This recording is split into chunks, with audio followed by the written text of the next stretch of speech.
This video is powered by the pros at Pascal Air Plumbing and Electric. Arkansas owned, Arkansas operated. GoPascal.com.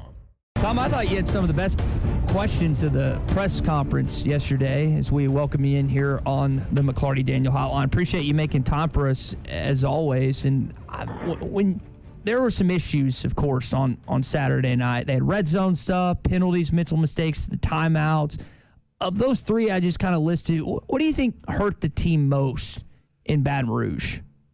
Well, it turns out on the penalties, and good morning, everybody. It turns out on the penalties that a lot of those false starts they overcame. The one they didn't was when they got to the 1 yard line. And oh my gosh, if you've seen the clip of how close Luke Hogs came to having that ball over the goal plane, it was so close. I kept saying in the booth, that should go to replay, check that out. Because if at any point the ball crosses over the goal plane, it would have been a touchdown. But anyway, the red zone issues got them again. LSU's defense really rose up and made them settle for 2 short field goals. And then after they converted the fake field goal with Max Fletcher, and by the way, great job blocking that up because he's a skinny dude and he made it happen. But I would say maybe it was maybe the red zone stuff, having to settle for those field goals. That was a fun football game to watch. That was really good. It was a good bounce back by the Razorbacks, and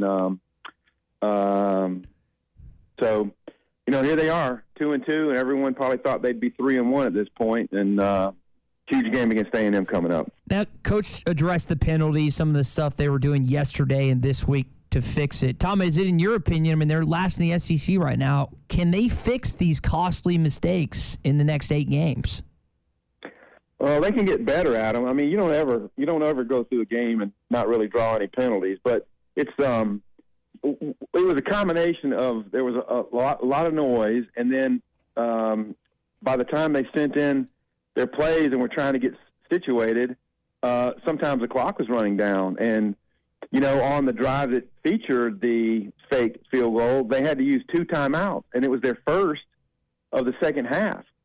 So what they're going to practice on this week is getting the plays and getting to the lines faster. And they were going to cut the loud music out or the loud sounds out yesterday, and then the rest of the week they'll use them some more. But they want to make sure their communications are clear in getting to the line. The holding calls that were a big deal against BYU on one side. Arkansas got a lot of holding calls. BYU did not. Seemed like things were a little bit more evened out with an SEC crew against LSU. Tom, I thought there were a couple of key plays in the first half. Jaheim Singletary was trying to defend Malik Neighbors, closed the gap once, ball hit him on the helmet. There was another last-moment pass breakup.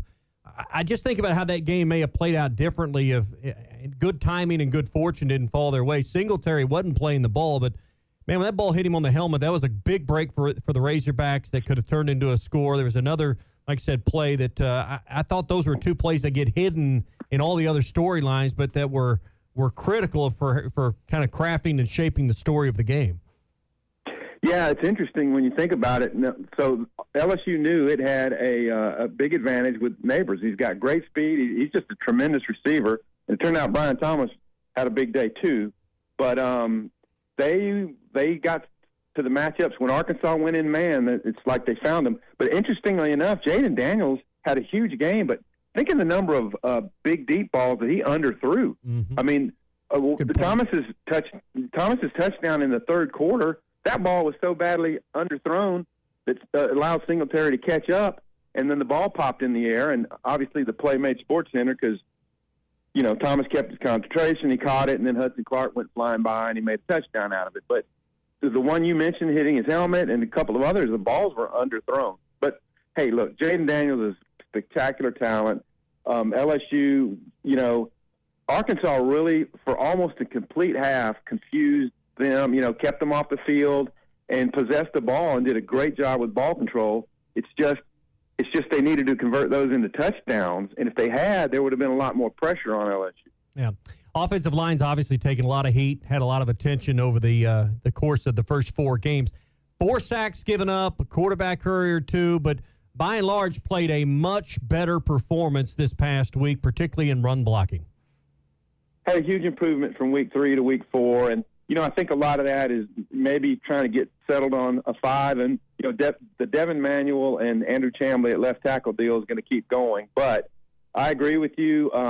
If they can get the false starts under control, of course 3 of those were tight ends, but they had a much better performance in an SEC game. Now Texas A&M's run defense is statistically better, the best one that they'll have faced yet. So this will be a bigger challenge, and keeping KJ clean, because when he's clean, and even if there's some pressure in the pocket, if he can find an escape route, he's just so dangerous. That's one of the best weapons Arkansas has is KJ Jefferson. So got to keep him clean. Maybe Rocket Sanders comes back and you're a little bit more full with your personnel in your run game, and maybe that can be a weapon against the Aggies. So you mentioned the offensive line. I think we definitely saw more of a push from them throughout that game. I know they had the penalties, but I wonder about the defensive line, Tom, and getting pressure with 4. Like, what can try, and Coach addressed this a little bit, like a different third down look that they might employ on Saturday. What have you noticed, particularly in the second half, about the defensive line and them getting pressure at that point? Well, LSU did a much better job blocking them up and adjusting in game. So you have to credit their coaching staff and their players for the adaptations. I don't have the breakdown on how often they send an extra guy or 2, but clearly Arkansas brought pressure in the first half. I mean, Kiwi Rose had a huge sack down in the red zone that limited LSU to a field goal, and but they didn't really get to Daniels much in the second half. So, A&M's going to have some good schemes. Likely that they'll be facing Max Johnson. So the rush has got to be something that impacts the game. And if they could put together 2 halves like they did the first half, Arkansas's pass rush will be, a big factor. And this was the game where, because they didn't get there enough, that the time that they had to cover was exposed. Mm-hmm. You know what I'm talking about on the deep passes, and so that's why Neighbors was able to get so open. And if your slot guy, or if Singletary is getting beat like he was, then it makes you want to play zone a little bit more. But when you're doing that, you quite often can't send more guys. So it's a little bit of a conundrum. But so far, I would say Travis Williams, that side of the ball is off to a pretty solid start. The second half against LSU was so far the outlier. Jalen Braxton is a guy that Coach got asked about yesterday. I know Singletary got picked on a little bit. It's really difficult to put a true freshman in certain situations, but I thought he made some plays on Saturday. What are the odds we see him even more against the Aggies, Tom, as a true freshman? Yeah, I think they're pretty good. I think he got 25 snaps, but, he held up. And hey, look, when you're a corner in this league against talent like Neighbors, Thomas, and some of these A&M receivers, they got some really good ones too. Stewart, yeah. Yes, these things are going to happen. I'll tell you, Snacks Johnson better be on alert this week, because these crossing routes that Bobby Petrino is so famous for, it's really going to make your nickel guy have to cover. I mean, they're going to end up covering some good talent, some tight ends sometimes. So Snack Johnson and I think Hudson Clark's going to have to be really good in coverage this week. It's Al Walcott and Jayden Johnson as well. Tom Murphy with us on the McClarty-Daniel hotline. 2-part question. A, does Rocket Sanders play this week against Texas A&M? And if so, how would you manage his snaps? Yeah, I think he's on target to play. If there's a little bit of swelling from what he did yesterday, then that will slow down. But apparently the knee is sound, and it's just a matter of trusting it. But I couldn't imagine him going back and having a 15, 16 carry a day first time back out of the gate. And plus, Dubinion had a good game. They kind of got him and found his groove. And as you guys mentioned, the second half there was some decent push, some 5-6 yard gains, and that's why Arkansas was able to. It was so funny. They controlled the clock with their drives in the second half and ended up with some touchdowns. And LSU's were so fast until the very end, and they dragged that last possession out. But I love Arkansas's running back core, and A.J. Green has a little bit of a shoulder now, but those top three guys, and even Dominic Johnson on some plays is of value to you. But I can't imagine Rocket getting more than 10, 12 carries, even if he is fully healthy. BetOnline remains your number one source for all your sports betting this season. Everything from the NFL and bowl season to esports. You'll find the latest odds, team matchup info, player news, and game trends at BetOnline.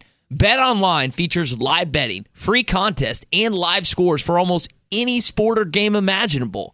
We're the fastest and easiest way to bet on all your favorite leagues and events. Head to betonline.ag to join and receive a 50% welcome bonus on your first deposit. Make sure to use the promo code BELIEVE to receive your rewards. That's BLEAV. BetOnline, where the game starts.